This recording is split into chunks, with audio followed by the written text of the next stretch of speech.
ಈ ಒಂದು ಅಕ್ರಮ ನಡೆದಿರತಕ್ಕಂಥದ್ದು ನೀಟ್ ಪರೀಕ್ಷೆಯಲ್ಲಿ ನಿಜವೂ ಕೂಡ ಆಗಬಾರ್ದಾಗಿತ್ತು. ನ್ಯಾಷನಲ್ ಟೆಸ್ಟಿಂಗ್ ಏಜೆನ್ಸಿ ಅವರಿಗೆ ಒಂದು ಕಡೆ ಶಂಕೆ ಇತ್ತು.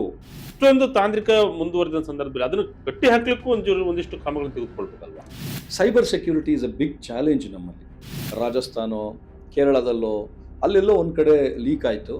ಯಾಕೆ ನಮ್ಮ ರಾಜ್ಯದ ಮಕ್ಕಳು ತಿರ್ಗಾ ಬರೀಬೇಕು? ನೀಟ್ ಪರೀಕ್ಷೆಯಲ್ಲಿ ಆದಂತ ಅಕ್ರಮ ಇಡೀ ದೇಶವನ್ನೇ ಬೆಚ್ಚಿ ಬೀಳಿಸಿತ್ತು. ಈಗಾಗಲೇ ಹಲವಾರು ಜನರನ್ನ ಬಂಧನ ಕೂಡ ಮಾಡಿದ್ದಾರೆ. ಆ ಕೇಸ್ ಸಿಬಿಐಗೂ ಕೂಡ ಹೋಗಿದೆ. ಅದಾದ ಬಳಿಕ ಹೋಗಿ ಎಕ್ಸಾಮ್ ಕೂಡ ಅನೌನ್ಸ್ ಮಾಡಿದ್ದಾರೆ. ಇದರ ಸಾಧಕ ಬಾಧಕ ಬಗ್ಗೆ ಚರ್ಚೆ ಮಾಡ್ತಕೊಂಡು ನಮ್ಮ ಜೊತೆ ಶಿಕ್ಷಣ ತಜ್ಞರು ಆಗಿರ್ತಕ್ಕಂಥ ರಾಜ್ಯಪಾಲರ ನಾಮನಿರ್ದೇಶಿತ ವಿವಿಯ ಸಿಂಡಿಕೇಟ್ ಸದಸ್ಯರಾಗಿರ್ತಕ್ಕಂಥ ಡಾಕ್ಟರ್ ಸುಪ್ರೀತ್ ಸರ್ ನಮ್ಮ ಜೊತೆ ಇದ್ದಾರೆ. ಬನ್ನಿ ಮಾತನಾಡ್ತಾ ಹೋಗೋಣ, ಚರ್ಚೆ ಮಾಡ್ತಾ ಹೋಗೋಣ. ಸರ್ ನಮಸ್ತೆ, ಕಾರ್ಯಕ್ರಮಕ್ಕೆ ಸ್ವಾಗತ. ವಿಜಯ ಕರ್ನಾಟಕ ವೇದಿಕೆಗೆ ಸ್ವಾಗತ. ಮೊದಲಿಗೆ ಈ ಒಂದು ಅಕ್ರಮ ನಡೆದಿರತಕ್ಕಂಥದ್ದು ನೀಟ್ ಪರೀಕ್ಷೆಯಲ್ಲಿ ನಿಜವೂ ಕೂಡ ಆಗಬಾರ್ದಾಗಿತ್ತು. ಹೌದು. ಈ ರೀತಿಯಾದಂತಹ ಹಗರಣ ಹಿಂದೆಂದೂ ಕಂಡಿರಲಿಲ್ಲ. ಈ ರೀತಿ ದೊಡ್ಡ ಹಗರಣ. ಒಬ್ರು ಶಿಕ್ಷಣ ತಜ್ಞರಾಗಿ ಇದನ್ನು ಯಾವ ರೀತಿಯಾಗಿ ನೋಡ್ತಾ ಇದ್ದೀರಾ? ಇವತ್ತಿನ ದಿವಸ ನೀಟ್ ಪರೀಕ್ಷೆಯ ಏನು ಇಂಥ ಅನಾಹುತಗಾಗಿದೆ, ಬಹಳ ವಿಷಾದಕರ ಇದು. ಈ ಒಂದು ವಿಷಾದಕರ ಸಂಗತಿಯಲ್ಲಿ 22,70,000 ಜನ ಮಕ್ಕಳು ಇವತ್ತಿನ ದಿವಸ ಹೌದು. ಸಿಕ್ಕಾಕೊಂಡಿರುವಂಥದ್ದು ದುರ್ದೈವ. ಬಹುಶಃ ನೀಟ್ ಎಕ್ಸಾಮಿನೇಷನ್ ಏನು ಆ ನ್ಯಾಷನಲ್ ಟೆಸ್ಟಿಂಗ್ ಏಜೆನ್ಸಿ ಅವರು ಬಹಳ ಮುಂಚೆನೆ ಅದಕ್ಕೆ ಬೇಕಾದಂಥ ಕ್ರಮವನ್ನ ಕೈಗೊಂಡಿರ್ಬೋದಾಗಿತ್ತು. ಮತ್ತೆ ಇದಕ್ಕೆ ಮುಂಚೆ ಹಲವಾರು ಸರ್ತಿ ಈ ತರ ಪೇಪರ್ ಲೀಕ್ಔಟ್ ಆದಾಗ್ಲೂ ಕೂಡ ಒಂದಷ್ಟು ಮೆಷರ್ಸ್ ಅನ್ನು ತಗೊಂಡಿದ್ದಾರೆ.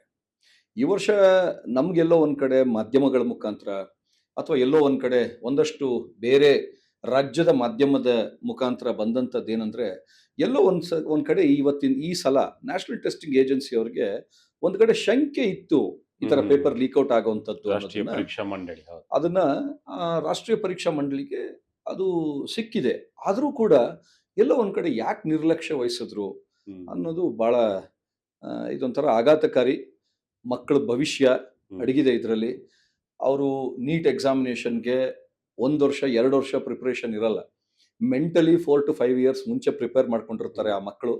ನಾನು ಮೆಡಿಕಲ್ ಲೈನಿಗೆ ಹೋಗಬೇಕು ಅನ್ನೋ ಒಂದು ಆಸಕ್ತಿ, ಆ ಪ್ಯಾಷನ್ನು, ಆ ಇಂಟ್ರೆಸ್ಟು ಅವೆಲ್ಲ ಬೆಳೆಸ್ಕೊಳ್ತಾ ಬಂದಿರ್ತಾರೆ. ಮತ್ತೆ 2 ವರ್ಷ ಸಂಪೂರ್ಣವಾಗಿ ಬರೆಯುವಂಥ ಏನು ನೀಟ್ ಎಕ್ಸಾಮಿನೇಷನ್ಗೆ ಬರೆಯುವಂಥ ಕಲೆ ಇರ್ಬೋದು, ಟೈಮ್ ಮ್ಯಾನೇಜ್ಮೆಂಟ್ ಇರ್ಬೋದು, ಇದೆಲ್ಲದೂ ಕೂಡ it is something like preparing for an Olympic exam.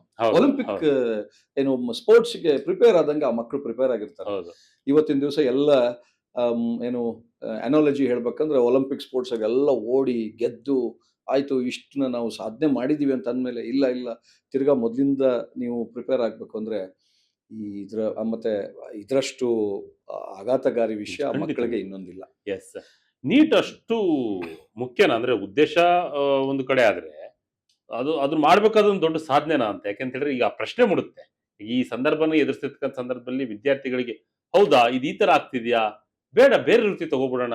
ಎಷ್ಟೋ ಮಕ್ಕಳು ಕನಸನ್ನ ಕಂಡಿರ್ತಾರೆ ವೈದ್ಯಕೀಯ ಲೋಕಕ್ಕೆ ಹೋಗ್ಬೇಕು ಅಂತ ಹೇಳಿ. ಇದು ದೊಡ್ಡ ಸಾಧನೆ ಮಟ್ಟಕ್ಕೆ ಹೋಗುತ್ತಾ ಅಂತ ನಮ್ಮ ಪ್ರಕಾರವಾಗಿ? ಬಟ್ ನಾನು ಕೇಳೋದಾದ್ರೆ, ಇವತ್ತಿನ ದಿನ ಮಕ್ಕಳಲ್ಲಿ ಯಾರು ನಾನು ವೈದ್ಯಕೀಯ ಕ್ಷೇತ್ರಕ್ಕೆ ಹೋಗ್ಲೇಬೇಕು ಅಂತ ಮನ್ಸು ಮಾಡಿರ್ತಾರೋ, ನೀಟ್ ಎಕ್ಸಾಮಿನೇಷನ್ ತಗೊಳ್ದಿರ ಬೇರೆ ಯಾವ ಮಾರ್ಗವೂ ಇಲ್ಲ. ನೀಟ್ ಎಕ್ಸಾಮಿನೇಷನ್ ಯಾವ ಉದ್ದೇಶಕ್ಕೆ ಬಂತು ಅಂತಂದ್ರೆ, ಪ್ರತಿಯೊಂದು ರಾಜ್ಯದಲ್ಲೂ ಒಂದೊಂದು ಸಂದರ್ಭದಲ್ಲಿ ಒಂದೊಂದು ಸೆಕ್ಷನ್ ವೈಸ್ ಅಲ್ಲಿ ಅಥವಾ ಏನು ಡಿವಿಷನ್ ವೈಸಸ್ ಅಲ್ಲಿ ಈ ತಿಂಗಳು ಮಾರ್ಚ್ನಲ್ಲಿ ಕರ್ನಾಟಕದಲ್ಲಿ ಎಕ್ಸಾಮಿನೇಷನ್ ಮುಗಿದ್ರೆ ಪಕ್ಕದ ರಾಜ್ಯದಲ್ಲಿ ಇನ್ಯಾವತ್ತೋ ಒಂದಿನ ಏಪ್ರಿಲಲ್ಲಿ ಮುಗಿತಾ ಇತ್ತು. ಇವೆಲ್ಲದನ್ನು ನೋಡಿಕೊಂಡು ಎಂಟ್ರೆನ್ಸ್ ಎಕ್ಸಾಮಿನೇಷನ್ ಬರೆದಂಥ ಸಂದರ್ಭದಲ್ಲಿ ಮುಂಚೆ ಈಗ ನಮ್ಮಲ್ಲಿ CET ನಡೀತಾ ಇತ್ತು, ಬೇರೆ ರಾಜ್ಯಗಳಲ್ಲೂ CET ನಡೀತಿತ್ತು. ಆ CET ನಡೀತಾ ಇದ್ದಂಥ ಸಂದರ್ಭದಲ್ಲಿ ಏನಾಗ್ತಿತ್ತು, ಈ ರಾಜ್ಯದಲ್ಲೂ ಎಕ್ಸಾಮಿನೇಷನ್ ತಗೊಳ್ಳೋರು ಪಕ್ಕದ ರಾಜ್ಯದಲ್ಲೂ ಹೋಗಿ ಇನ್ನೊಂದು ದಿವಸ ಎಕ್ಸಾಮಿನೇಷನ್ ತಗೊಳ್ಳೋರು. ಮತ್ತೆ ಅಲ್ಲೆಲ್ಲೋ ಒಂದ್ ಕಡೆ ಪ್ರಾಕ್ಸಿ ಕೂಡ ಬಹಳ ನಡೀತಾ ಇತ್ತು ಆಗ. ಅದನ್ನ ಅವಾಯ್ಡ್ ಮಾಡ್ಲಿಕ್ಕೋಸ್ಕರ ಆಲ್ ಇಂಡಿಯಾ ಎಕ್ಸಾಮಿನೇಷನ್ ಅಂತ ಹೇಳಿ ನೀಟ್ ಎಕ್ಸಾಮಿನೇಷನ್ ಅನ್ನ ಈಗೊಂದು 10-12 ವರ್ಷದ ಹಿಂದೆ ತಗೊಂಡ್ ಬಂದ್ರು. ಸ್ವಲ್ಪ ಸೀರಿಯಸ್ ಆಗಿ 2019ರಿಂದನೂ ಕೂಡ ಅದ್ರ ಮುಖಾಂತರನೇ ಬರ್ಬೇಕಂತ ಹೇಳಿ ಮಾಡ್ತಾ ಬಂದ್ರು. ಇದಕ್ಕೆ ಮುಂಚೆ ಕಾಮೆಟ್ಕೆ ಇತ್ತು, ಮತ್ತೆ linguistic minority test examinations, KRLM exams ಇವೆಲ್ಲವೂ ಬರ್ತಾ ಇತ್ತು. ಈಗ ನೀಟ್ ಎಕ್ಸಾಮಿನೇಷನ್ ನಲ್ಲಿ ಕ್ಲಿಯರ್ ಮಾಡ್ಕೊಳ್ಳಿಲ್ಲ, ಮಿನಿಮಮ್ ಎಲಿಜಿಬಿಲಿಟಿ ಬರಲಿಲ್ಲ. ಈ ಒಂದು ಮೆಡಿಕಲ್ ಕಾಲೇಜಿನ ಓನರ್ ಮಕ್ಕಳೇ ಆದ್ರೂ ಕೂಡ ಅವರು ಆ ಕಾಲೇಜ್ ಆಗೋಲ್ಲ. ಬಟ್ ಇಂಥ ಸಂದರ್ಭದಲ್ಲಿ ನೀಟ್ ಎಕ್ಸಾಮಿನೇಷನ್ ತಗೊಳ್ಳೋವಂಥ ಸಂದರ್ಭ ಏನಾಯ್ತು ಅಂತಂದ್ರೆ, ನೀಟನ್ನ ಕಂಪಲ್ಸರಿ ಮಾಡಿದ ಮೇಲೆ ಎಲ್ಲೋ ಒಂದ್ ಕಡೆ ಈ ಖಾಸಗಿ ಕೋಚಿಂಗ್ ಸೆಂಟರ್ಗಳಿದೆ, ಅದರ ಕಾರ್ಪೊರೇಟ್ ಸ್ಟೈಲಲ್ಲಿ ನಡೀಲಿಕ್ಕೆ ಸ್ಟಾರ್ಟ್ ಆಯ್ತು. Okay okay okay okay. ಯಾವಾಗ ಕಾರ್ಪೊರೇಟ್ ಸ್ಟೈಲಲ್ಲಿ ಟ್ಯೂಷನ್ ಸೆಂಟರ್ಸ್, ಮನೆ ಪಾಠ ಹೇಗೆ ನಡೀತಿತ್ತು ಮುಂಚೆ, ಹ್ಮ್. ಈಗ ನಾವು ನೀವೆಲ್ಲ ವಿದ್ಯಾರ್ಥಿಗಳಾಗಿದ್ದಾಗ ಮನೆ ಪಾಠ ಹೇಗೆ ನಡೀತಿತ್ತು, ಹ್ಮ್. ನಾವಿನ್ನೂ ಬಹಳ ಚಿಕ್ಕವರಿದ್ದಾಗ ಮನೆ ಪಾಠಕ್ಕೆ ಯಾರೋ ಹೋಗ್ತಾರೆ ಅಂತಂದ್ರೆ ಪಾಪ ಅವರಿಗೆ ಅರ್ಥ ಆಗಲ್ಲ, ಸ್ವಲ್ಪ ದೇ ಆರ್ ಸ್ಲೋ ಲರ್ನರ್ಸ್, ಹೌದು, ಹೌದು. ದೊಡ್ಡರು ಅಂತ ಹೇಳಲ್ಲ, ಹ್ಮ್. ಸ್ಲೋ ಲರ್ನರ್ಸ್ ಮಾತ್ರ ಮನೆ ಪಾಠಗಳಿಗೆ ಹೋಗ್ತಾ ಇದ್ರು. ಹ್ಮ್ ಹ್ಮ್ ಹ್ಮ್ ಹ್ಮ್. ಆಮೇಲೆ ಏನಾಯ್ತು, ಆ ಮನೆ ಪಾಠಗಳಿಗೆ ಹೋಗ್ತಂತ ವಿದ್ಯಾರ್ಥಿಗಳು CET-ನಲ್ಲೆಲ್ಲ ಚೆನ್ನಾಗಿ ಮಾಡ್ತಾರೆ ಅಂತಲ್ಲ, ಮತ್ತೆ ಅದಕ್ಕೆ ಅದರದೇ ಆದಂತ ಒಂದಷ್ಟು ಜನ ಪ್ರೊಫೆಸರ್ಸ್ ಇರೋರು, ಅವ್ರ ಪಾಠ ಹೇಳ್ಕೊಡೋರು, ಹ್ಮ್ ಹ್ಮ್. ಇಷ್ಟು ಲಿಮಿಟೇಷನ್ಸ್ ಇರೋದು, ಅಲ್ಲಲ್ಲೇ ಹೋಗು. ಈಗ ನೀವು ಬಹುಶಃ ಅಬ್ಸರ್ವ್ ಮಾಡಿರ್ಬೋದು, ಕಾರ್ಪೊರೇಟ್ ಶೈಲಿಯಲ್ಲಿ ಟ್ಯೂಷನ್ ಸೆಂಟರ್ಸ್ ನಡೆಯಲಿಕ್ಕೆ ಸ್ಟಾರ್ಟ್ ಆಗಿದ್ದೆ ಈ ಏನು ನೀಟ್ ಎಕ್ಸಾಮಿನೇಷನ್, JEE ಇವೆಲ್ಲ ಬಂದ ಮೇಲೆ ದೇ ಹ್ಯಾವ್ ಸ್ಟಾರ್ಟ್. ಅದು ವಾಣಿಜ್ಯಕರಣ ಹೌದು, ಹೌದು. ಆಗ್ತಾ ಬಂತು, ಬಿಸ್ನೆಸ್ ಆಗ್ಬಿಡ್ತದ ಪೂರ್ತಿ. ಪೂರ್ತಿ. ಈಗ ಹೇಗಾಗ್ಬಿಟ್ಟಿದ್ದಾರೆ ವಿದ್ಯಾರ್ಥಿಗಳು ಅಂತಂದ್ರೆ, ನಮಗೆ ಕಾಲೇಜ್ ಯಾವ್ದಾದ್ರೂ ಅವಶ್ಯಕತೆ ಇಲ್ಲ, ಯಾವ ಕೋಚಿಂಗ್ ಸೆಂಟರ್ಗೆ ಹೋಗ್ತೀವಿ ಅನ್ನೋದು ಇಂಪಾರ್ಟೆಂಟ್.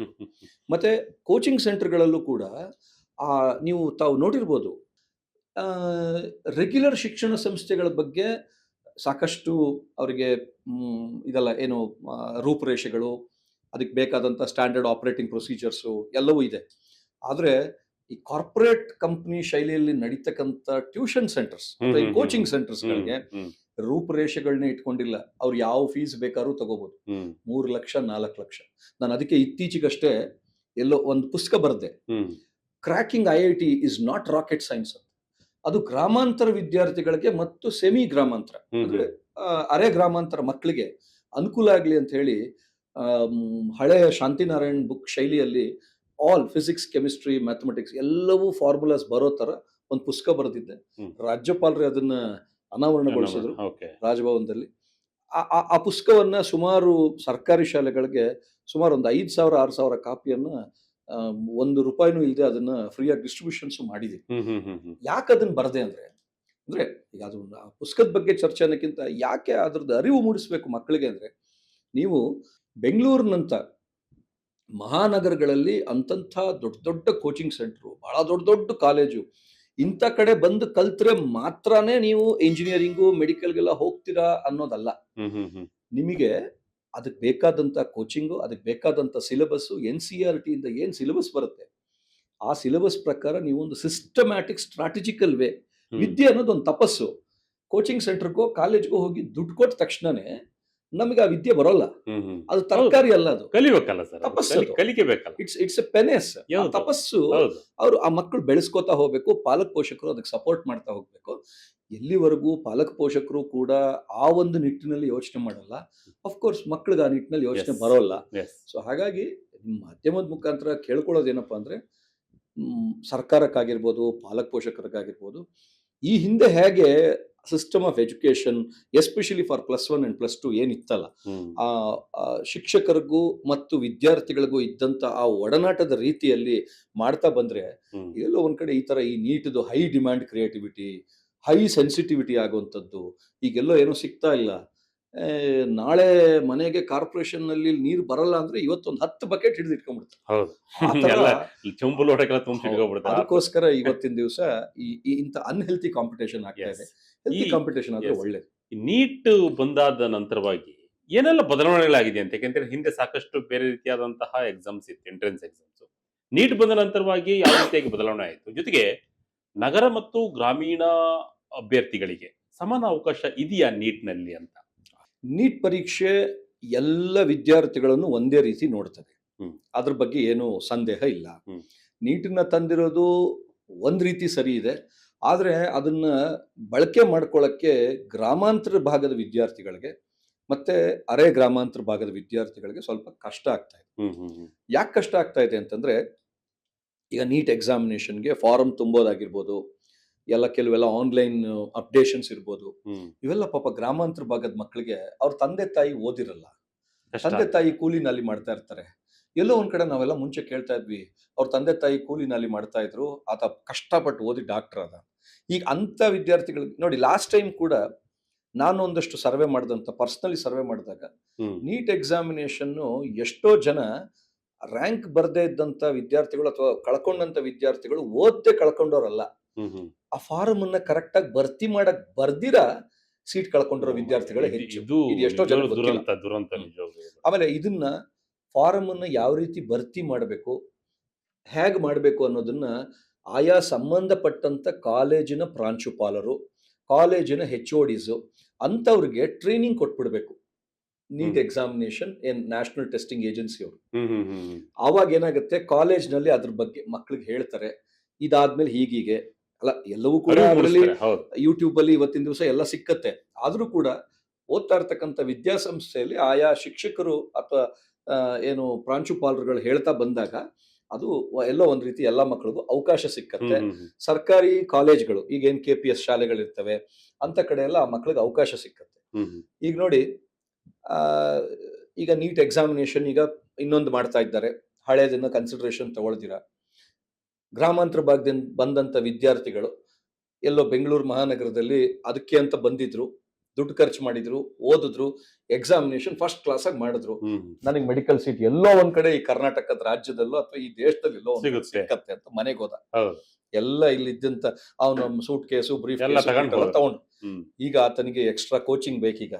ಆ ವಿದ್ಯಾರ್ಥಿ ಈಗ ಇಲ್ಲಿಗೆ ಬರಬೇಕು, ಬೆಂಗಳೂರು ಮಹಾನಗರಕ್ಕೆ ಬರಬೇಕು, ತಿರ್ಗಾ ಮತ್ತೆ ಒಂದ್ ತಿಂಗಳಿಗೋಸ್ಕರ ಯಾರು ಬಾಡಿಗೆ ಕೊಡಲ್ಲ. ಹ್ಮ್ ಆ ಮಕ್ಕಳು ಪರದಾಡ್ತಾ ಇದ್ದಾರೆ. ಹ್ಮ್ ಹ್ಮ್ ಹ್ಮ್ ಅದಾಗದೆ ಇದ್ದಂಗೆ ಅದಕ್ಕೇನಾದ್ರು ಒಂದು ಪರ್ಯಾಯ ವ್ಯವಸ್ಥೆ ಸರ್ಕಾರವು ಕೂಡ ತಗೋಬೇಕು.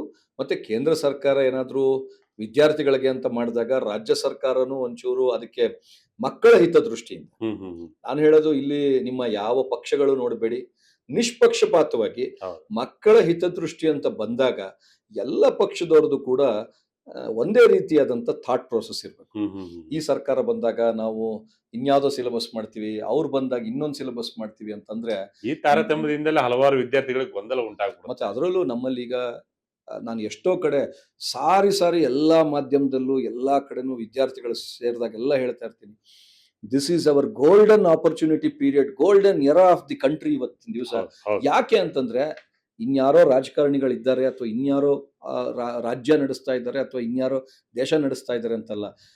ಮುಂದಿನ ಯುವ ಪೀಳಿಗೆ ಏನಿದೆಯಲ್ಲ, ಇವತ್ತಿನ ದಿವಸ ನಮ್ಮಲ್ಲಿ ಇರ್ತಕ್ಕಂಥ ಯುವ ಪೀಳಿಗೆ ಮುಂದಿನ ಏನು ಪ್ರಜೆಗಳಾಗ್ತಾರೆ, highest number of empowered citizens ಇರೋದು ಇವಾಗ್ಲೇ. ಹೌದು, ಹೌದು, ಹೌದು. ಇದನ್ನ ನಮ್ಮ ವಿದ್ಯಾರ್ಥಿಗಳಿಗೆ ಒಂದು ಒಳ್ಳೆ ರೀತಿಯಲ್ಲಿ ಬಳಕೆ ಮಾಡಿದಂಥ ಸಂದರ್ಭ ಆದ್ರೆ, ಅಥವಾ ಅವ್ರಿಗೊಂದು ಒಳ್ಳೆ ಉತ್ತೇಜನಕಾರಿ ಆದಂಥ ಶಿಕ್ಷಣವನ್ನು ಕೊಟ್ರೆ, ಮುಂದಕ್ಕೆ ಈ ದೇಶ ಯಾವತ್ತೋ ಒಂದಿನ ಸದೃಢವಾಗಿ ನಿಲ್ಲುವಂತ ಶಕ್ತಿ ಬೇಕು ಅಂದಾಗ ಈ ವಿದ್ಯಾರ್ಥಿಗಳನ್ನ ನಾವು ಸಜ್ಜು ಮಾಡದೇ ಇದ್ರೆ ಹೌದು.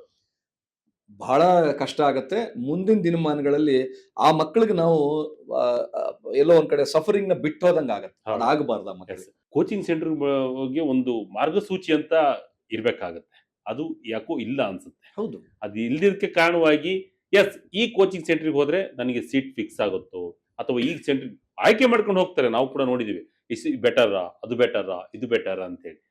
ಆ ಒಂದು ಮಾರ್ಗಸೂಚಿ ಅಥವಾ ಗೈಡ್ಲೈನ್ಸ್ ಅನ್ನು ಸರ್ಕಾರದವಾಗಿ ಬಂದ್ಬಿಟ್ರೆ ಖಂಡಿತವಾಗ್ಲೂ ಕೂಡ ಈ ಯಾಕೆಂತ ಹೇಳಿದ್ರೆ ಈ ವಿದ್ಯಾರ್ಥಿಗಳು ಇದರಲ್ಲಿ ಭಾಗಿಯಾಗಿರ್ತಕ್ಕಂಥ ಸಂದರ್ಭಗಳು ಇದೆಲ್ಲವನ್ನು ಕೂಡ ಕಡಿವಾಣ ಹಾಕ್ಬೋದಂತ. ಖಂಡಿತ ಹಾಕ್ಬೋದು. ಒಂದು ಸಿಂಪಲ್ ಎಕ್ಸಾಂಪಲ್ ಕೊಡ್ತೀನಿ. ಏನು ಕೋಚಿಂಗ್ ಸೆಂಟರ್ಸ್ ಸ್ಟೂಡೆಂಟ್ಸ್ ಫೋಟೋನ ಹಾಕಿ, ಏನು ಕೋಚಿಂಗ್ ಸೆಂಟರ್ಸ್ ಇವತ್ತಿನ ದಿವಸ ಕಮರ್ಷಿಯಲ್ ಆಡ್ ಕೊಡುವಾಗ ಸ್ಟೂಡೆಂಟ್ಸ್ ಫೋಟೋನ ಹಾಕಿ ಪರ್ಸೆಂಟೇಜ್ ಎಲ್ಲ ಹಾಕಿ ಏನ್ ಕೊಡ್ತಾರೆ, national child protection committee rights ಪ್ರಕಾರ ಈ ಹಿಂದೆ ಆಂಧ್ರದಲ್ಲಿ ಸಾಕಷ್ಟು ಈ ತರದ್ದೆಲ್ಲ ಗೊಂದಲ ಆದಂತ ಸಂದರ್ಭದಲ್ಲಿ ಅಲ್ಲಿಯ ಮುಖ್ಯಮಂತ್ರಿಯೋ ಅಥವಾ ಕೇಂದ್ರದ ಮಂತ್ರಿ ಒಬ್ರು ಒಂದು ರೂಲ್ಸ್ ಮಾಡಿದ್ರು. ಏನ್ ರೂಲ್ಸ್ ಅಂತಂದ್ರೆ, ನೀವು ಆ ಫೋಟೋನ ಹಾಕ್ಲಿಕ್ಕೆ ಮುಂಚೆ ಆ ಮಕ್ಕಳ ಕನ್ಸೆಂಟ್ ಲೆಟರ್ನ ನೀವು ತಗೋಬೇಕು. ಆ ಕನ್ಸೆಂಟ್ ಲೆಟರ್ ತಗೊಳ್ಳುವಾಗ ಪಾಲಕ್ ಪೋಷಕರದ್ದು ಕನ್ಸೆಂಟ್ ಲೆಟರ್ ತಗೊಂಡು ನೀವು ಹಾಕಬೇಕು ಅಂತ. ಎಲ್ಲಿ ನಡೀತಾ ಇದೆ ಅದು ಇವತ್ತು? ಅದು ಮಾಡ್ತಾ ಇಲ್ಲ. ಅದನ್ನ ರಾಜ್ಯ ಸರ್ಕಾರದಲ್ಲಿರ್ಬೋದು, ಕೇಂದ್ರ ಸರ್ಕಾರದಲ್ಲಿರ್ಬೋದು, ಇದು right time for controlling the coaching centres at this point of time is really necessary. But ಬಹುಶಃ ಮುಂದಿನ ದಿನಮಾನಗಳಲ್ಲಿ ಈ ಥರದ್ದೇ ಒಂದಷ್ಟು ಐಡಿಯಾ ಒಂದಷ್ಟು ಅಧಿಕಾರಿಗಳಿಗೋ ಅಥವಾ ಒಂದಷ್ಟು ಜನ ದೇಶದ ಎಲ್ಲ ಶಿಕ್ಷಣ ತಜ್ಞರಿಗೂ ಬಂದಿರ್ಬೋದು. ಒಂದಷ್ಟು ಲೆಟರ್ನು ಬರೆದಿದ್ದಾರೆ ಅಂತ ಅನ್ಕೋತೀನಿ. ನಾನು ಕೂಡ ಒಂದು ಲೆಟರ್ನ ಬರೆದಿದ್ದೀನಿ. ಹ್ಮ್. ಈ ರೀತಿ ಮಾಡ್ಬೋದು ಅಂತ ಒಂದು ಸಜೆಷನ್ ತಗೋಬಹುದು ಅಂತ ಹೇಳಿ ಶಿಕ್ಷಣ ಪಬ್ಲಿಕ್ ತಜ್ಞರಿಂದ ಡೊಮೈನ್ ಬೇಕೇ ನಲ್ಲಿ ಬೇಕಾಗುತ್ತೆ. ಪಬ್ಲಿಕ್ ಡೊಮೈನ್ ನಲ್ಲಿ ಕೇಂದ್ರ ಸರ್ಕಾರಕ್ಕೆ ಹ್ಮ್. ಒಂದು ಇಮೇಲ್ ಬರ್ದಿದ್ದೀನಿ. ಹ್ಮ್. ಏನ್ ಮಾಡ್ತಾರೆ ನೋಡ್ಬೇಕು. ಸುಮಾರು 2-3 ವರ್ಷಗಳ ಒಂದು ಸತತ ಪ್ರಯತ್ನ ನೀಟ್ಗೆ ತಯಾರಾಗ್ತಕ್ಕಂಥ, ಹೌದು. ಅದು ಕಮ್ಮಿನೇ 2-3 ವರ್ಷ. Mentally 5 years, mentally 5 years, physically 2 years. Physically 2 years. ಅದನ್ನೆಲ್ಲ ನಿರ್ಧಾರ ಮಾಡಕ್ಕೆ ಒಂದು ದಿನ ಮಾತ್ರ ಅವಕಾಶ. ನೀಟ್ ಅದಕ್ಕೆ ಪರೀಕ್ಷೆ ನೋಡಿ ಎಷ್ಟು ಕನಸಿರುತ್ತೆ ಅಂತ ಹೇಳಿದ್ರೆ, ಆ ಒಂದು ದಿನ ನನ್ನ ಕನಸನ್ನೆಲ್ಲ ನನಸು ಮಾಡ್ಕೊಳ್ಳುವಂತ ದಿನ ಈ ರೀತಿ ಆಗ್ಬಿಡುತ್ತೆ. ಅದಕ್ಕೆ ನಾನು ಇನ್ನೊಂದು ಪರ್ಯಾಯ ವ್ಯವಸ್ಥೆ ಕೂಡ ಎಲ್ಲ ಕಡೆ ಹೇಳ್ತಾ ಬಂದೆ. ಹ್ಮ್. ಇದು ನಂದೊಬ್ಬಂದೇ ರಿಕ್ವೆಸ್ಟ್ ಅಲ್ಲ ಇದು, ಅಥವಾ ನಂದೊಬ್ಬಂದೇ ಕೂಗಲ್ಲ.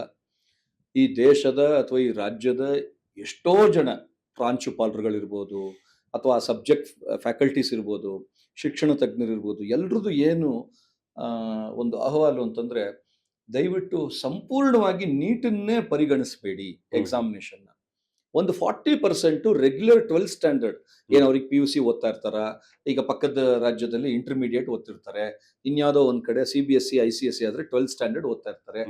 ಆ ರೀತಿ ರೆಗ್ಯುಲರ್ ಎಕ್ಸಾಮಿನೇಷನ್ ಅನ್ನ 40% ತಗೊಳ್ಳಿ.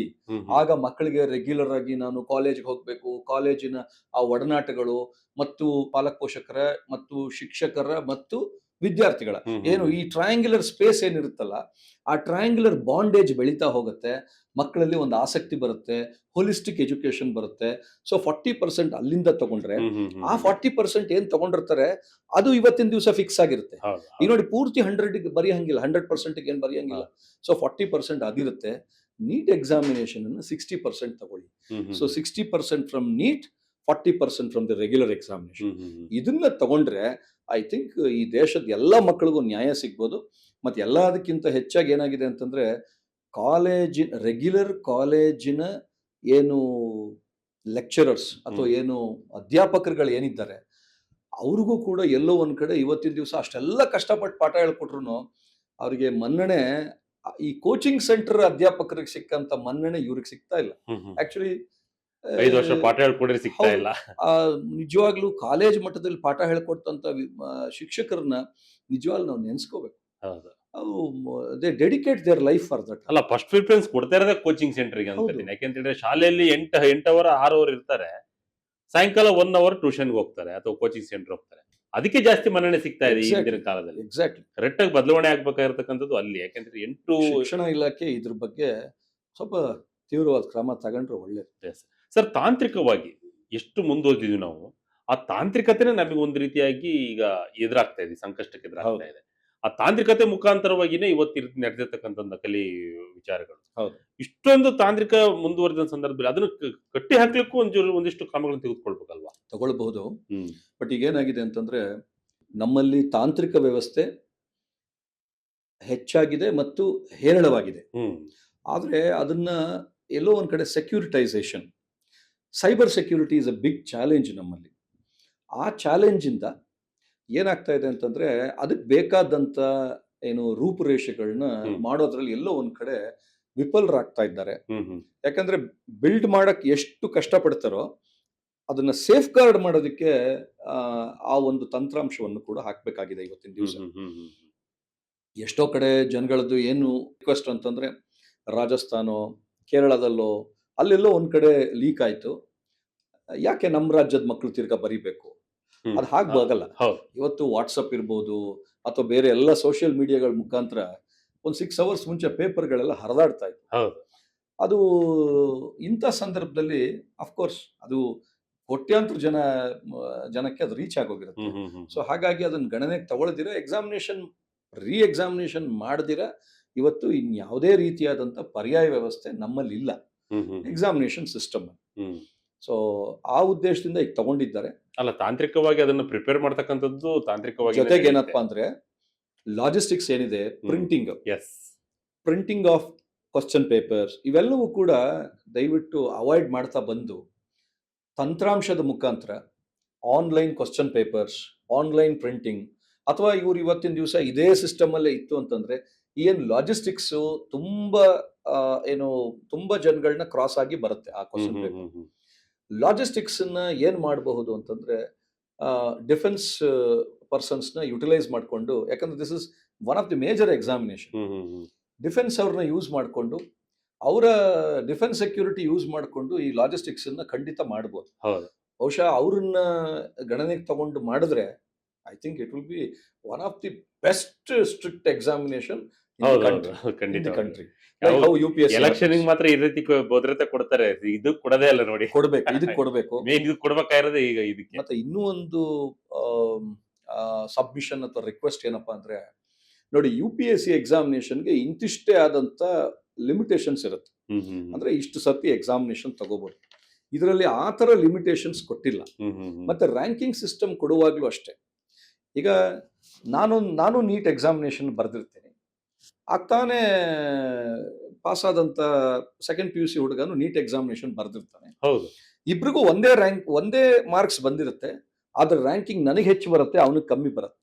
ಯಾಕೆ ಅಂತಂದ್ರೆ ನನಗೆ ಏಜ್ ಆಗಿದೆ, ಅವನಿಗೆ ಏಜ್ ಆಗಿದೆ. ಈ ಏಜ್ ಕ್ರೈಟೀರಿಯಾ ಮೇಲೆ ರ್ಯಾಂಕ್ ಹೋಗ್ತಾ ಇದೆಯಲ್ಲ. ಸೊ ಈಗ ಅದಕ್ಕೆ ಏನಾಗ್ತಾ ಇದೆ, coaching centres long term NEET ಅಂತ ಒಂದು ಬ್ಯಾನರ್ ಕೊಡ್ತಾ ಇದ್ದಾರೆ. ಆ ಲಾಂಗ್ ಟರ್ಮ್ ನೀಟ್ಗೆ ತಿರ್ಗಾ ಆ ಮಕ್ಕಳು ಹಾಸ್ಟೆಲ್ ಚಾರ್ಜಸ್ ಕಟ್ತಾರೆ, ಕೋಚಿಂಗ್ ಚಾರ್ಜಸ್ ಕಟ್ತಾರೆ, ತಿರ್ಗಾ ಕುತ್ಕೊಂಡ್ ಬರೀತಾರೆ, ತಿರ್ಗಾ ಅವರಿಗೆ ಒಳ್ಳೆ ರೀತಿಯಾಗಿ ಇಂಪ್ರೆಸ್ ಮಾಡ್ತಾರೆ. ಏನಂದ್ರೆ ಈ ಸಲ ಆಗ್ಲಿಲ್ಲಲ್ಲ, ಇನ್ನೊಂದ್ಸಲ ತಗೊಂಡು ಕೆಲವು ವಿದ್ಯಾರ್ಥಿಗಳಿದ್ದಾರೆ 3, 4, 5, 6 ಸರ್ತಿ ನೀಟ್ ಎಕ್ಸಾಮಿನೇಷನ್ ತಗೊಂಡು ಸ್ವಾಮಿ ಅವರು ಡಾಕ್ಟರ್ ಆಗಿ ಅವ್ರು ನೆಕ್ಸ್ಟ್ PG ಓದಿ ಮತ್ ತದನಂತರ ಅವ್ರ ಜೀವನವನ್ನ ರೂಪಿಸ್ಕೊಳ್ಳೋ ಅಷ್ಟೊತ್ತಿಗೆ ಅಟ್ಲೀಸ್ಟ್ MBBS ಓದಿ MS ಅಥವಾ MD ಕಂಪ್ಲೀಟ್ ಮಾಡೋ ಅಷ್ಟೊತ್ತಿಗೆ ಮಿನಿಮಮ್ ಆ ವಿದ್ಯಾರ್ಥಿಗೆ 12 ವರ್ಷ ಬೇಕು ಅದು ಕಂಪ್ಲೀಟ್ ಮಾಡಿ. ಆಮೇಲೆ ಈ ಸಮಾಜದಲ್ಲಿ ತಾನೊಬ್ಬ ಡಾಕ್ಟ್ರು ಅಂತ ಅನ್ನಿಸ್ಕೊಳ್ಳೋ ಅಷ್ಟೊತ್ತಿಗೆ ಅವ್ನಿಗೆ 50-55 ವರ್ಷ ಆಗೋದ್ರೆ ಅವನ ಆಯುಸ್ ಎಷ್ಟು? ಸೊ ಹೀಗೆ ಇದೆಲ್ಲವನ್ನು ಕೂಡ ವಿ ನೀಡ್ ಟು. ಮತ್ತೆ coaching, not only coaching, medical ಕಾಲೇಜಿನ ಫೀಸ್ ಸ್ಟ್ರಕ್ಚರ್ ಇರ್ಬೋದು. ಫೀಸ್ ಸ್ಟ್ರಕ್ಚರ್ ಬಹಳ ಚರ್ಚೆ ಆಗುತ್ತೆ. ಯಾಕೆಂದ್ರೆ ಬಡವ್ರ ಮಕ್ಕಳೆಲ್ಲ ಅಥವಾ ಸಾಮಾನ್ಯ ವರ್ಗದವರೆಲ್ಲ ನಾವು ಡಾಕ್ಟರ್ ಆಗ್ಲಿಕ್ಕೆ ಸಾಧ್ಯ ಇದೆಯಾ ಅನ್ನೋ ಪ್ರಶ್ನೆ ಆ ಫೀಸ್ ಸ್ಟ್ರಕ್ಚರ್ ಗೊತ್ತಾಗ್ಬಿಡುತ್ತೆ. ಬಹಳ ದೊಡ್ಡ ಅಭಿಯಾನ ಆಗುತ್ತೆ ಇದೇ ಉದ್ದೇಶಕ್ಕೆ. ಸರ್, ರಾಜ್ಯದ ಪಠ್ಯಕ್ರಮಗಳು ಮತ್ತೆ CBSE ಎಲ್ಲ ಇದೆ, ಇದು ಒಂದ್ ರೀತಿಯಾಗಿ ನೀಟ್ ಫಲಿತಾಂಶದ ಮೇಲೆ ಪರಿಣಾಮ ಬೀರ್ತಾ ಇದೆಯಾ? ಇಲ್ಲ. ನೀಟ್ ಫಲಿತಾಂಶದ ಮೇಲೆ ರಾಜ್ಯ ಪಠ್ಯಕ್ರಮ ಇರ್ಬೋದು, ಸ್ಟೇಟ್ ಬೋರ್ಡ್ ಇರ್ಬೋದು, ಅಥವಾ ಕೇಂದ್ರದ ಪಠ್ಯಕ್ರಮ ಯಾವುದೇ ಇರ್ಬೋದು, ಅದ್ರದ್ದು ಯಾವ ಪರಿಣಾಮಗಳು ಇಲ್ಲ. ಎಷ್ಟೋ ಜನ ಇವತ್ತಿನ ದಿವಸ ಪಾಲಕ ಪೋಷಕರಿಗೆ ಅರಿವಿಲ್ಲ. ಏನಂದ್ರೆ the entire syllabus happens to be NCERT based. Whether the student is CBSE, ICSE or state board or any other boards, PUC ಅಂದ್ರೆ 12th ಗ್ರೇಡ್ಗೆ ಇಟ್ ಈಸ್ NCERT ಸಿಲೆಬಸ್. ಹಾಗಾಗಿ ಇದೆಲ್ಲ ಎಲ್ಲೋ ಒಂದ್ ಕಡೆ ಸುಮ್ಮನೆ ಒಂದಿಷ್ಟು ಬೈಫರ್ಕೇಶನ್ ಬೋರ್ಡ್ಗಳು ಇರೋದ್ರಿಂದ ಮಾಡ್ತಾ ಇದ್ದಾರೆ ಹೊರತು ಪಾಲಕ ಪೋಷಕರು ಅರ್ಥ ಮಾಡ್ಕೋಬೇಕು. If they are following NCERT syllabus, they need not have to worry about which syllabus they are studying. ಅವರು ಅದ್ರ ಬಗ್ಗೆ ಮಾತ್ರ ಗಮನ ವಹಿಸಿದ್ರೆ ಸಾಕು. ಸರಿ, ಈ ಮ್ಯಾನೇಜ್ಮೆಂಟ್ ಇರ್ತವೆ ಕೆಲವೆಲ್ಲ, ಈ ನೀಟಿಗೆ ಸಂಬಂಧಪಟ್ಟಂತೆ ಡೊನೇಷನ್ ವಿಚಾರಗಳು ಇರ್ತವೆ. ಇದು ನೇರವಾಗಿ ಎಕ್ಸಾಮ್ ಮೇಲೆ ಪರಿಣಾಮ ಬೀರ್ತಾ ಇದೆಯಾ? ಡೊನೇಷನ್ ಅಥವಾ ಮ್ಯಾನೇಜ್ಮೆಂಟ್ ತೆಗೆದುಕೊಳ್ಳತಕ್ಕಂಥ ನಿರ್ಧಾರಗಳ ಮೇಲೆ ಮುಂಚೆ ಈ ಒಂದು ಎಲ್ಲ ಪ್ರಶ್ನೆಗಳು ಯಾಕೆ ಬರುತ್ತೆ? ಹೌದು, ಐ ಕ್ಯಾನ್ ಅಂಡರ್ಸ್ಟ್ಯಾಂಡ್. ಎಲ್ಲ ರೀತಿಯ ಸಂದೇಹಗಳು ಹುಡ್ತಾ ಇದೆ. ಇಲ್ಲಿ ಏನಾಗುತ್ತೆ, ಮೆಡಿಕಲ್ ಕಾಲೇಜಿನ ಮ್ಯಾನೇಜ್ಮೆಂಟ್ ಅವರು ಈ ವಿಷಯಕ್ಕೆ ಬಹುಶಃ ನೀಟ್ ಎಕ್ಸಾಮಿನೇಷನ್ ವಿಷಯಕ್ಕೆ ಅವ್ರು ಬರಲ್ಲ ನನ್ನ ಪ್ರಕಾರ. ಯಾಕಂದ್ರೆ ಈಗ ಏನಾಗುತ್ತೆ, ಫೀಸ್ ಸ್ಟ್ರಕ್ಚರ್ ಬರ್ತಾ ಈ ದೇಶದಾದ್ಯಂತ ಇಷ್ಟು ಫೀಸ್ ಕಟ್ಟಬೇಕು, ಇಷ್ಟನ್ನ ವೈಟ್ ಅಕೌಂಟ್ ಅಲ್ಲೇ ಅಮೌಂಟ್ ಕಟ್ಟಬೇಕು ಅನ್ನುವಂಥದ್ದನ್ನ ಒಂದು ರೂಲ್ಸ್ ತಗೊಂಡ್ ಬಂದಿದ್ದಾರೆ. ಪ್ರೈವೇಟ್ ಡೀಮ್ಡ್ ಯೂನಿವರ್ಸಿಟಿ ಆದ್ರೆ ಇಷ್ಟು ಅಮೌಂಟ್ ಕಟ್ಟಬೇಕು, ಗವರ್ಮೆಂಟ್ ಕಾಲೇಜಸ್ ಆದ್ರೆ ಇಷ್ಟು ಕಟ್ಟಬೇಕು, ಮತ್ತೆ ಪ್ರೈವೇಟ್ ಮೆಡಿಕಲ್ ಕಾಲೇಜಸ್ ಆದ್ರೆ ಇಷ್ಟು ಕಟ್ಟಬೇಕು. ಡಿಪೆಂಡಿಂಗ್ ಅಪಾನ್ ದೇರ್ ಫೆಸಿಲಿಟಿ ಅವ್ರು ಏನ್ ಚಾರ್ಜಸ್ ತಗೊಳ್ತಾರೆ ಅದನ್ನ ರೆಸಿಪ್ಟ್ ಮುಖಾಂತರನೇ ತಗೊಳ್ತಾ ಇದ್ದಾರೆ ನನಗೆ ಗೊತ್ತಿರೋ ಪ್ರಕಾರ. ಬಟ್ ಪ್ರಾಬ್ಲಮ್ ಏನಾಗ್ತಾ ಇದೆ ಅಂತಂದ್ರೆ, ನೀಟ್ ಎಕ್ಸಾಮಿನೇಷನ್ ಅಲ್ಲಿ ಇಂಥ ಮಾರ್ಪಾಡುಗಳು ಯಾಕಾಗತ್ತೆ ಅಂದ್ರೆ, ಎಲ್ಲೋ ಒಂದ್ ಕಡೆ ಆ ಶುಲ್ಕ ಭರಿಸ್ಲಿಕ್ಕೆ ಆಗಲ್ಲ. ಈಗ ಬಹುಶಃ ಒಂದು 5 ಲಕ್ಷ 6 ಲಕ್ಷದ ಫೀಸ್ ಇಂದ ಹಿಡಿದು ಸುಮಾರು 2.5 ಕೋಟಿ 3 ಕೋಟಿವರೆಗೂ ಫೀಸ್ ಸ್ಟ್ರಕ್ಚರ್ ಇದೆ ಪ್ರೈವೇಟ್ ಮೆಡಿಕಲ್ ಕಾಲೇಜಸ್. ಆ ಮೆಡಿಕಲ್ ಕಾಲೇಜಿನ ಶುಲ್ಕಗಳು ಸ್ವಲ್ಪ ಕಡಿಮೆ ಆಗ್ತಾ ಬಂದ್ರೆ ಇಂಥದಕ್ಕೆಲ್ಲ ಜನ ಆಸ್ಪದ ಕೊಡದಿರ ಓದ್ಕೊಂಡು ಸೀಟ್ ತಗೊಳ್ಳೋಣ ಅನ್ನೋದಕ್ಕೆ ಹೋಗ್ಬೋದು, ಆ ರೀತಿ ನಡೀಬಹುದು. ಆದ್ರೆ ಮೆಡಿಕಲ್ ಕಾಲೇಜಸ್ ಅವ್ರಿಗೂ ಕೂಡ ಪ್ರೈವೇಟ್ ಇನ್ಸ್ಟಿಟ್ಯೂಷನ್ಸ್ ಅವ್ರಿಗೆ ಆ ಫೀಸ್ ಸ್ಟ್ರಕ್ಚರ್ ಯಾಕೆ ಜಾಸ್ತಿ ಮಾಡಿರ್ತಾರೆ, ಅದಕ್ಕೂ there are so many reasons. ಇವತ್ತು ಮೆಡಿಕಲ್ ಕಾಲೇಜಿನ ಇನ್ಫ್ರಾಸ್ಟ್ರಕ್ಚರ್ ಸ್ಥಾಪನೆ ಮಾಡಿ ಒಂದು ಮೆಡಿಕಲ್ ಕಾಲೇಜ್ ಮಾಡ್ಬೇಕಂದ್ರೆ ಸುಮಾರು ಏನಿಲ್ಲ ಅಂತಂದ್ರು ಒಂದು 400ರಿಂದ 500 ಕೋಟಿ ರೂಪಾಯಿ ಪ್ರಾಜೆಕ್ಟ್ ಅದು. ಹ್ಮ್ ಹ್ಮ್ ಹ್ಮ್ ಹ್ಮ್ ಸೊ ಅದೇನಾಗುತ್ತೆ ಅಂತಂದ್ರೆ ಅದ್ರದ್ದು ಎಲ್ಲ ಪರಿಣಾಮಗಳು ಈ ಸ್ಟೂಡೆಂಟ್ಸ್ ಮೇಲೆ ಬರ್ತದೆ. 35 acres ಆಫ್ ಲ್ಯಾಂಡ್. ನಾನು ಮೊದಲಿಂದಾನು ಕೇಳ್ತೀನಿ, why is it required for medical college like that? Hmm ಇವತ್ತು ತಾವು ಒಂದು ಡಿಗ್ರಿ ಕಾಲೇಜ್ ಓಪನ್ ಮಾಡಬೇಕು ಅಂತಂದ್ರೆ ಇವತ್ತು ಒಂದಿಷ್ಟು ಭೂಮಿ 25,000 ಸ್ಕ್ವೇರ್ ಫೀಟ್ ಇಲ್ಲದೆ permission ರಾಜ್ಯ ಕೊಡಲ್ಲ. ಸರ್ಕಾರದಲ್ಲಿ ನಿಮ್ಗೆ ಒಂದು ಬಿ.ಕಾಮ್ ನಡೆಸೋದಕ್ಕೂ ಅವಕಾಶ ಕೊಡಲ್ಲ. ಹ್ಮ್. ನಾನು ಕೇಳ್ತೀನಿ, ಸ್ವಾಮಿ ಬಿ.ಕಾಮ್ ನಡೆಸೋದಕ್ಕೆ ನಿಮ್ಗೆ 25,000 ಸ್ಕ್ವೇರ್ ಫೀಟ್ ಯಾಕೆ ಬೇಕು? ಹೌದು ಕರೆಕ್ಟ್. ಹಾಗಾಗಿ ನಮ್ಮಲ್ಲಿ infrastructure burden has become more. Come down. Hmm ಸ್ವಲ್ಪ ಇನ್ಫ್ರಾಸ್ಟ್ರಕ್ಚರ್ಗೆ whatever is necessity infrastructure ಏನು ಅವೈಲಬಲ್ ಅಂಡ್ ಅವಶ್ಯಕತೆ ಇದೆ ಅದಕ್ಕೆ ಒತ್ತು ಕೊಡ್ತಾ ಬಂದ್ರೆ ಹ್ಮ್ ಹ್ಮ್ ಬಹುಶಃ ಎಲ್ಲೋ ಒಂದ್ ಕಡೆ passionate educationist will come up. Yes ಖಂಡಿತ. ಈಗ ಏನಾಗ್ತಾ ಇದೆ ಅಂದ್ರೆ fashionable educationist are coming. Passionate ಎಜುಕೇಶನಿಸ್ಟ್ಗೆ ಸ್ವಲ್ಪ ಏನೋ ಅವ್ರನ್ನ ಮಾರಲಿ ಎಲ್ಲೋ ಒಂದ್ ಕಡೆ ಕುಗ್ಗಿಸ್ತಾರೆ. ಯಾಕಂದ್ರೆ passionate educationist will not have that huge money. Hmm hmm hmm ಅಷ್ಟು ಬೃಹತ್ತಾದಂತ ಹಣದ ಸೌಕರ್ಯ ಏನು ಪ್ಯಾಷನೇಟ್ ಎಜುಕೇಶನಿಸ್ಟ್ಗೆ ಸಿಕ್ಕೋದು ಕಷ್ಟ. ಹ್ಮ್ ಹ್ಮ್ ಫ್ಯಾಷನಬಲ್ ಎಜುಕೇಶನಿಸ್ಟ್ಗೆ ಅವರು ಪೆಟ್ರೋಲ್ ಬಂಕನ್ನು ನಡೆಸ್ಲಿಕ್ಕೆ ದುಡ್ಡು ಇರ್ತದೆ, ಶಿಕ್ಷಣ ಸಂಸ್ಥೆಗೂ ನಡ್ಸಕ್ ದುಡ್ಡು ಇರ್ತದೆ, ಮತ್ತೊಂದು ಬಾರ್ ರೆಸ್ಟೋರೆಂಟ್. ನನ್ನ ಮಗ ಡಾಕ್ಟರ್ ಆಗ್ಬೇಕು ಅನ್ನೋ ಒಂದು ತಂದೆ ಕನಸಿಗೂ ಆಗುವಂತಹ ಉದಾಹರಣೆಗಳು ಕೂಡ ಇದೆ. ಪಾಲಕ್ ಪೋಷಕರಿಗೂ ಅಂತವೆಲ್ಲ ಇರೋದಕ್ಕೆ ಸರ್ ಈ ತರ ಪಾಲಕ್ ಪೋಷಕರಿಗೂ ನಾನು ನಿಮ್ಮ ಮಾಧ್ಯಮದ ಮುಖಾಂತರ ರಿಕ್ವೆಸ್ಟ್ ಮಾಡ್ತೀನಿ, ಹ.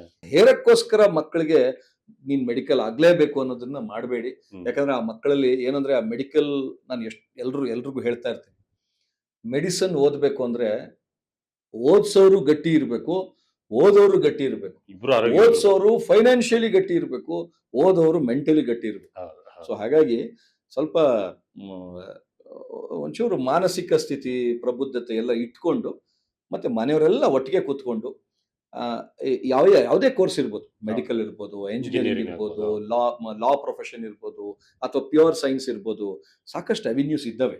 ಆ ಅವಿನ್ಯೂಸ್ಗೆಲ್ಲ ಮೂವ್ ಆಗಿ ಮನೆಯವರೆಲ್ಲರೂ ಕೂತ್ಕೊಂಡು ಒಟ್ಟಿಗೆ ಪಾಸಿಟಿವ್ ಆಗಿ ಡಿಸ್ಕಸ್ ಮಾಡಿ. ಹ್ಮ್ ಹ್ಮ್ ಹ್ಮ್ ತಂದೆ ತಾಯೇ ನೀನು ಓದ್ಲೇಬೇಕು, ನೀನು ಹಿಂಗೆ ಮಾಡಬೇಕು, ಯಾರೋ ನೋಡು ಅವ್ರ ಮಕ್ಕಳಾಗಿದ್ದಾರೆ ಇವ್ರ ಮಕ್ಕಳಾಗಿದ್ದಾರೆ, ನೀನು ಆಗ್ಬೇಕು, ನನ್ನ ಪ್ರೆಸ್ಟೀಜ್ ಹೆಚ್ಚಿಸ್ಬೇಕು. ಹೌದು. ನೋ, ದಯವಿಟ್ಟು ಮನೆಯವರೆಲ್ಲ ಕೂತ್ಕೊಂಡು ಪಾಸಿಟಿವ್ ವೇನಲ್ಲಿ ಡಿಸ್ಕಷನ್ ಮಾಡಿ, ಹ್ಮ್. ಡಿಸ್ಕಸ್ ಮಾಡಿ ಒಂದು ತೀರ್ಮಾನಕ್ಕೆ ಬನ್ನಿ. ಆಗ ಆ ಮಕ್ಕಳಿಗೆ ಒಂದು ಧೈರ್ಯ ಇರುತ್ತೆ. ಹ್ಮ್. ಏನ್ ಧೈರ್ಯ ಇರುತ್ತೆ? ಹೌದು, ಈ ಡಿಸಿಷನ್ ತಗೊಂಡಿದ್ದೀನಿ ನಾನು, ನನ್ನ ತಂದೆ ತಾಯಿ ಎಸ್ ಅಂತ ಹೇಳಿದ್ದಾರೆ, ನನ್ನ ಮನೆಯವರೆಲ್ಲ ಎಸ್ ಅಂತ ಹೇಳಿದ್ದಾರೆ, ನಾನು ಹೀಗಾಗ್ತೀನಿ, ನಾನು ಏನೇ ಆದ್ರೂ ಕೂಡ ನನ್ನ ತಂದೆ ತಾಯಿ ಅಥವಾ ನನ್ನ ಫ್ಯಾಮಿಲಿಯ ಸಪೋರ್ಟ್ ನನಗಿದೆ ಹ್ಮ್ ಹ್ಮ್ ಅನ್ನೋದು ಇರುತ್ತೆ. ಯಾವಾಗ ತಂದೆ ತಾಯಿ ಒಂದು ಚೂರು ಆ ಮಕ್ಕಳ ಇದ್ರಲ್ಲಿ ಎಲ್ಲೋ ಒಂದ್ ಕಡೆ ಗ್ಯಾಪ್ ಕೊಡ್ತಾರೆ, ಆ ಗ್ಯಾಪ್ನ ಇನ್ಯಾರೋ ಬಂದು ಆಕ್ಯುಪೈ ಮಾಡ್ಕೋತಾರೆ. ಇಲ್ಲ ಅಂತಂದ್ರೆ ಇನ್ಯಾವುದೋ ಒಂದು ಕೆಟ್ಟ ಮನಸ್ಥಿತಿ ಅವ್ರಿಗೆ ಆಕ್ಯುಪೈ ಆಗತ್ತೆ. ಇವತ್ತಿನ ದಿವಸ ಎಷ್ಟೋ ಮಕ್ಕಳು ಆತ್ಮಹತ್ಯೆ ಅವು ಇವೆಲ್ಲ ಮಾಡ್ಕೊಂಡಿರುವಂತದ್ದು ಆ ಗ್ಯಾಪ್ ಕೊಟ್ಟಿರೋದ್ರಿಂದ. ಅದೇ ಪ್ರಶ್ನೆ ಬರ್ತಾ ಇದೆ, ಮಕ್ಕಳು ಕೂಡ ಆತ್ಮಹತ್ಯೆ ಮಾಡ್ಕೊಳ್ತಾ ಇದ್ದಾರೆ. ಈ ಪಾರದರ್ಶಕನ ಹೆಂಗ್ ಕಾಪಾಡ್ಕೊಳ್ಬೇಕು ಅಂತ, ಜೊತೆಗೆ ವಿದ್ಯಾರ್ಥಿಗಳ ಆತ್ಮಹತ್ಯೆಗಳನ್ನು ತಪ್ಪಿಸುವಂತ ಒಂದು ಶಕ್ತಿನೂ ಕೂಡ ಅದ್ರ ಕೂಡ ನಮ್ ಜವಾಬ್ದಾರಿ ಆಗಿರುತ್ತೆ. ಹೌದು. ಈ ಪಾರದರ್ಶಕನ ಯಾವ ರೀತಿ ಕಾಪಾಡ್ಕೋಬೇಕು, ಮತ್ತೆ ಈ ವಿದ್ಯಾರ್ಥಿಗಳಲ್ಲಿ ಈ ರೀತಿಯಾದಂತ ಮನೋಭಾವ ಬರಬಾರದು, ಆ ನಿಟ್ಟಿನಲ್ಲಿ ಯಾವ ರೀತಿಯಾಗಿ ಆಲೋಚನೆ ಬರೆಸಬಹುದು ಅಂತ? ಸರ್ಕಾರ ಇವತ್ತಿನ ದಿವಸ ಎಸ್ಪೆಷಲಿ +2 ಕಾಲೇಜಸ್ ಅಥವಾ +2 ಹ್ಮ್. ಸೀನಿಯರ್ ಸೆಕೆಂಡರಿ ಹ್ಮ್. ಎಲ್ಲೆಲ್ಲಿದೆ, ಎಲ್ಲ ಕಡೆ +2 ಕಾಲೇಜಸ್ ಎಲ್ಲೆಲ್ಲಿದೆ, ಹ್ಮ್. ಎಲ್ಲ ಕಡೆಯೂ ನೀರ್ ತರ್ಸ್ಲಾ ನೀರು? ಇಲ್ಲ ಬೇಡ, ನನಗೆ ಚೂರು ಸಣ್ಣದಾಗೇನೋ ನೆನ್ನೆ ಮೊನ್ನೆ ಒಂಚೂರು ಕೆಮ್ಮು ಬಂದಿದೆ, ಅದು ಮಾತಾಡ್ತಾ ಇರೋವಾಗ ಬಂದ್ರು. ಎಸ್ ಸರ್, ಪಾರದರ್ಶಕತೆ ವಿಚಾರ. ಸರ್ಕಾರವೂ ಕೂಡ ಇವತ್ತಿನ ದಿವಸ ಯಾವ ರೀತಿ ಮಾಡಬೇಕು ಅಂದ್ರೆ 12ನೇ ತರಗತಿ +2 ಎಲ್ಲೆಲ್ಲಿ ಇದಾವೆ ಅಲ್ಲಿ ಎಲ್ಲ ಕಡೆ ಸೈಕಾಲಜಿ, MSc ಸೈಕಾಲಜಿ ಅವರು, MA ಸೈಕಾಲಜಿ, ಆ ಕ್ಯಾಂಡಿಡೇಟ್ಸ್ ಅನ್ನ ಆಯಾ ಶಿಕ್ಷಣ ಸಂಸ್ಥೆಯಲ್ಲಿ ಕಂಪಲ್ಸರಿ ಮಾಡಬೇಕು. ಹ್ಮ್ ಹ್ಮ್ ಒಂದು ಕೌನ್ಸಿಲಿಂಗ್ ರೂಮ್, ಕೌನ್ಸಿಲಿಂಗ್ ಸೆಂಟರ್ಸ್ ಅನ್ನೋದನ್ನ ಮಾಡಬೇಕು. ಈಗ ಅದೇನಾಗ್ಬಿಟ್ಟಿದೆ ಅಂತಂದ್ರೆ ಕೌನ್ಸಿಲಿಂಗ್ ರೂಮ್ ಅಂತಂದ್ರೆ ಅಡ್ಮಿಷನ್ ಕೌನ್ಸಿಲಿಂಗ್ ರೂಮ್ ಆಗಿದೆಯೇ ಹೊರತು ಮಕ್ಕಳ ಮನಸ್ಥಿತಿಗೆ ಎಲ್ಲೋ ಒಂದ್ ಕಡೆ ಧೈರ್ಯ ತುಂಬುವಂತ ಕೌನ್ಸಿಲಿಂಗ್ ಇಲ್ಲ. ಅಡ್ಮಿಷನ್ ಗೆ ಕೋಚಿಂಗ್ ಸೆಂಟರ್ ಗಳಲ್ಲಿ ಬಂದಾಗ ಮಾತ್ರ exclusive counselling room, we are there for you, we will take care of you, everything once you pay the fees. After that as we were there for you, now you have to take care ಅಂತಾರೆ. ಆ ಮಕ್ಕಳಿಗೆ ಓದೋಂತ ಸಂದರ್ಭದಲ್ಲಿ ಮತ್ತೆ examination ಬಂದಂತ ಸಂದರ್ಭದಲ್ಲಿ ಆಗಾಗ ಧೈರ್ಯ ಕೊಡುವಂತ one mentor should definitely be there. ತಾಯಿಯಂತೆ ನೋಡ್ಕೊಳ್ಳೋಂತ ಟೀಚರ್ಸ್ ಇರಬೇಕು, ತಂದೆ ಅಂತ ಸಪೋರ್ಟ್ ಕೊಡೋಂತ ಮೇಷ್ಟ್ರುಗಳಿರ್ಬೇಕಲ್ಲಿ. ಹ್ಮ್ ಆಗ ಮಾತ್ರ ಆ ಮಕ್ಕಳಿಗೆ ಒಂದು ಆಳವಾದಂತ ಮನಸ್ಥಿತಿ ಮನೋಭಾವ ಎಲ್ಲ ಬರುತ್ತೆ ಅವ್ರಿಗೆ. ಅದ್ ಬಿಟ್ಟು ಕೌನ್ಸಿಲಿಂಗ್ ರೂಮ್ ಅಲ್ಲಿ ಬರೀ ಫೀಸ್ದೇ ಚರ್ಚೆ ಆದ್ರೆ ಬಹಳ Yes. ಕಷ್ಟ ಇದೆ. ಇವತ್ತಿನ ದಿವಸ ಅದರಲ್ಲೂ ಎಸ್ಪೆಷಲಿ ಕೋಚಿಂಗ್ ಸೆಂಟರ್ಗಳಲ್ಲಿ ನಡೀತಾ ಇರೋದೇ ಅದು. ಫೀಸ್ಗಳ ಚರ್ಚೆ ಮಾತ್ರ ಬಿಟ್ರೆ ಬೇರೆ ಯಾವ್ದು ಮುಂದುವರಿಬೇಕು ಅಥವಾ ಯಾವ ರೀತಿ ಬೇರೆ ತಗೊಂಡು ಹೋಗ್ಬೇಕು ಆತರ ಯಾವ್ದು ಚರ್ಚೆಗಳು ಕೂಡ ನಡೀತಾ ಇಲ್ಲ. ಆ ಕೌನ್ಸಿಲಿಂಗ್ ರೂಮ್ ಅಲ್ಲಿ ಅವರಲ್ಲಿ ಇರುವಂತ ಕೋರ್ಸಸ್ ಬಗ್ಗೆ ಕೌನ್ಸಿಲ್ ಮಾಡ್ತಾರೆ ಹೊರತು ನೀನ್ ಇಂಜಿನಿಯರಿಂಗ್ ಮೆಡಿಕಲ್ ಬಿಟ್ಟು ಇನ್ನೊಂದಿಷ್ಟಕ್ಕೆಲ್ಲ ಹೋಗ್ಬೋದು ಅಂತ ಕೌನ್ಸಿಲ್ ಮಾಡ್ತಾರ? ಖಂಡಿತ ಇಲ್ವಲ್ಲ.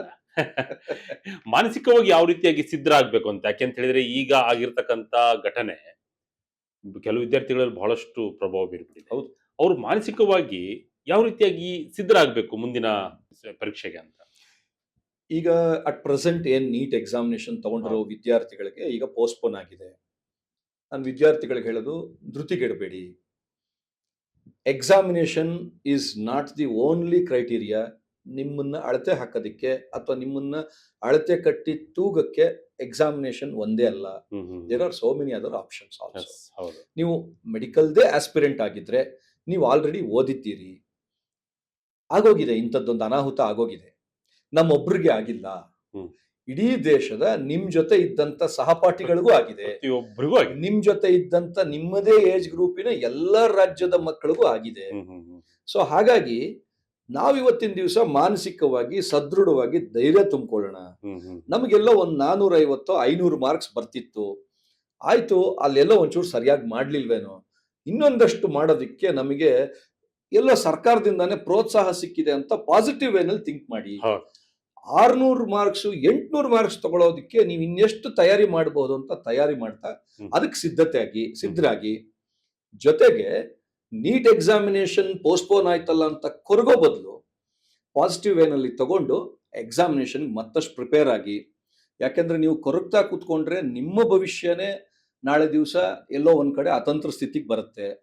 ನಿಮ್ಮ ಭವಿಷ್ಯ ಇನ್ನೊಂದಷ್ಟು ರೂಪಿಸ್ಕೊಳ್ಳೋದಕ್ಕೆ ಅವಕಾಶ ಸಿಕ್ಕಿದೆ ಅನ್ನೋ ತರ ನಾವು ಧನಾತ್ಮಕ ಮನಸ್ಥಿತಿಯನ್ನು ತಗೊಂಡು ಸಕಾರಾತ್ಮಕವಾಗಿ ನೀವು ದಯವಿಟ್ಟು ಅದನ್ನ ಮನಸ್ಥಿತಿಗೆ ತಗೊಂಡು ನೀವು ಓದಬೇಕಾಗ್ತದೆ.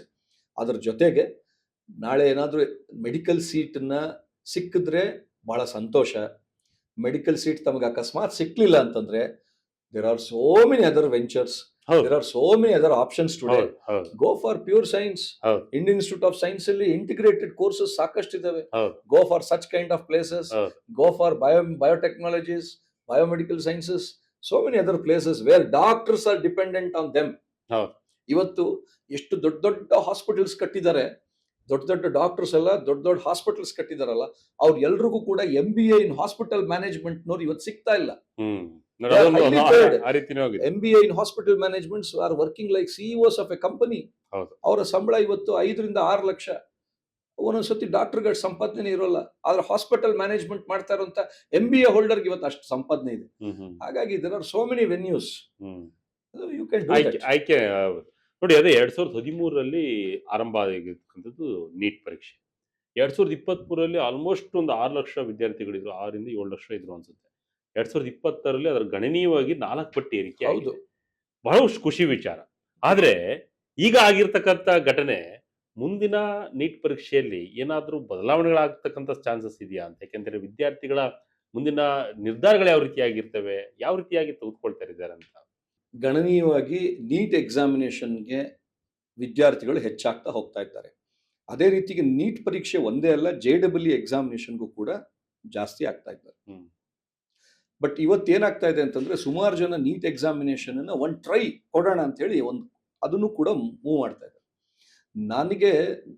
ನಾನು ಸುಮಾರು ಕಡೆ ಪಾಲಕಪೋಷಕರಿಗೆ, ವಿದ್ಯಾರ್ಥಿಗಳಿಗೆ ಹೇಳ್ತೀನಿ, ತಾವು ಮೆಡಿಕಲ್ಗೆ ಅಥವಾ ಏನು ಈ ಬಯಾಲಜಿ ಓರಿಯೆಂಟೆಡ್ ಸಬ್ಜೆಕ್ಟ್ಸಿನ ಫೀಲ್ಡ್ಗಳಿಗೆ ಏನಾದರೂ ಹೋಗೋ ಅಂತ ಇಂಟ್ರೆಸ್ಟ್ ಇದ್ರೆ ಮಾತ್ರ ತಾವು PCMB ತಗೊಳ್ಳಿ. ಇಲ್ಲ ಅಂದ್ರೆ just studying biology, just going for NEET ನಾಮಕಾವಸ್ಥೆಗೋಸ್ಕರ ಹೋಗೋದಾದ್ರೆ ದಯವಿಟ್ಟು ಬಯಾಲಜಿ ಸಬ್ಜೆಕ್ಟ್ ತಗೊಂಡು ಟೈಮ್ ವೇಸ್ಟ್ ಮಾಡ್ತೀರಾ. Go with either computer science or electronics. ಇವತ್ತಿನ ದಿವಸ PUC ವಿದ್ಯಾರ್ಥಿಗಳು ಅಥವಾ +2 ವಿದ್ಯಾರ್ಥಿಗಳು ಎಲೆಕ್ಟ್ರಾನಿಕ್ಸ್ ತಗೊಳ್ತಾನೆ ಇಲ್ಲ. Electronics is such a wonderful subject. ಇವತ್ತು people are talking about software, but tomorrow I will tell you ನಿಮ್ಮ ಮಾಧ್ಯಮದ ಮುಖಾಂತರ semiconductors are playing a vital role in the entire world. ಹೌದು. ಅದೊಂದು ಮೇಜರ್ ಇಂಪಾರ್ಟೆಂಟ್ ಇಂಡಸ್ಟ್ರಿ ಆಗ್ತದೆ. ಅವತ್ತಿನ ದಿವಸ ನಮ್ಮ ದೇಶದಲ್ಲಿ ಹೈಯೆಸ್ಟ್ ಎಲೆಕ್ಟ್ರಾನಿಕ್ಸ್ ಓದಿರುವಂತ ಹುಡುಗರು ಬೇಕಾಗ್ತಾರೆ. ಹೌದು. ಇವತ್ತು ಯಾಕೆ ಆ ಮಕ್ಕಳು ಎಲೆಕ್ಟ್ರಾನಿಕ್ಸ್ ತಗೊಳ್ತಾ ಇಲ್ಲ ಗೊತ್ತಿಲ್ಲ. ಸರ್ಕಾರನು ಅದಕ್ಕೆಲ್ಲ ಉತ್ತೇಜನ ಕೊಡಬೇಕು. ಮುಂದಿನ ದಿನಮಾನಗಳಲ್ಲಿ ಇಂತಿಂತದ್ದೆಲ್ಲ ನೆಕ್ಸ್ಟ್ ಫ್ಯಾಕ್ಟ್ರೀಸು, ಕಂಪ್ನೀಸು ಮತ್ತೆ ಇಂಡಸ್ಟ್ರೀಸ್ ಎಲ್ಲ ಬರೋದ್ರಿಂದ you try to gum for it. ಇವತ್ತು ನಾವು ಕಂಪ್ಯೂಟರ್ ಮ್ಯಾನುಫ್ಯಾಕ್ಚರಿಂಗ್ಗೆ we are dependent on Taiwan, we are dependent on Japan, we are dependent on Vietnam for spare parts and other things. Everything is getting imported from there, including IC chips ಇವತ್ತು ಅಲ್ಲಿಂದ ಬರ್ತಾ ಇದೆ. Computers ಇವತ್ತು ಎಷ್ಟು rate ಜಾಸ್ತಿ ಆಗಿದೆ, reason because there are no IC manufacturers. ನಮ್ಮಲ್ಲಿ ಅದು ಮಾಡೋರಿಲ್ಲ. ಹಾಗಾಗಿ ಉತ್ತೇಜನ ಕೊಟ್ರೆ ಖಂಡಿತವಾಗ್ಲೂ ಕೂಡ ಅಸಾಧ್ಯ ಯಾವ್ದು ಇಲ್ಲ. ಮಕ್ಕಳೆಲ್ಲ ಅದನ್ನ ತುಂಬಬೇಕು ನಾವು. ಏನಾಗ್ಬಿಟ್ಟಿದೆ, ಇಂಜಿನಿಯರಿಂಗ್ ಮೆಡಿಕಲ್ ಬಿಟ್ರೆ ಇನ್ನೇನು ಜೀವನ ಇಲ್ಲ. ಸ್ವಲ್ಪ ಪಾಲಕ ಪೋಷಕರು ಕೂಡ ಇವತ್ತಿನ ದಿನ ಇಂಟರ್ನೆಟ್ ಯುಗ, ನಿಮಗೆಲ್ಲ ಚಾಟ್ GPT ಯುಗ. ಇವತ್ತು ಕುತ್ಕೊಂಡು ಒಂಚೂರು what can I do if I don't get medical seat ಅಂತ ಹಾಕಿದ್ರೆ ಬಹುಶಃ ಡೀಟೇಲ್ಸ್ ಬಂದ್ಬಿಡುತ್ತೆ. ಹಾಗಾಗಿ ಮಕ್ಕಳು ಕೂಡ ಪಾಲಕ ಪೋಷಕರು ಎಲ್ಲೋ ಒಂದ್ ಕಡೆ ಉತ್ತೇಜನ ಕೊಡ್ಬೇಕು ಮಕ್ಕಳಿಗೆ. ಇಟ್ ಈಸ್ ಎ ಜಾಯಿಂಟ್ ಏನಂತೀವಿ, ಲಾ ಫಿಸಿಕ್ಸ್ ನಲ್ಲಿ ನಾವ್ ಏನ್ ಹೇಳ್ತೀವಿ, ಲಾ ಆಫ್ ಕನ್ಕರೆಂಟ್ ಫೋರ್ಸಸ್ ಅಂತ ಹೇಳ್ತೀವಿ.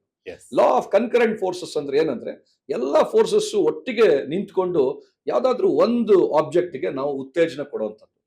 ಹಾಗೆ ಒಂದ್ ಕಡೆ ಪಾಲಕ ಪೋಷಕರು, ಒಂದು ಕಡೆ ಶಿಕ್ಷಕರು, ಮತ್ತೊಂದು ಕಡೆ ನಮ್ಮ ಸರ್ಕಾರ, ಮತ್ತೊಂದು ಕಡೆ ನಮ್ಮ ಶಿಕ್ಷಣದ ವ್ಯವಸ್ಥೆ.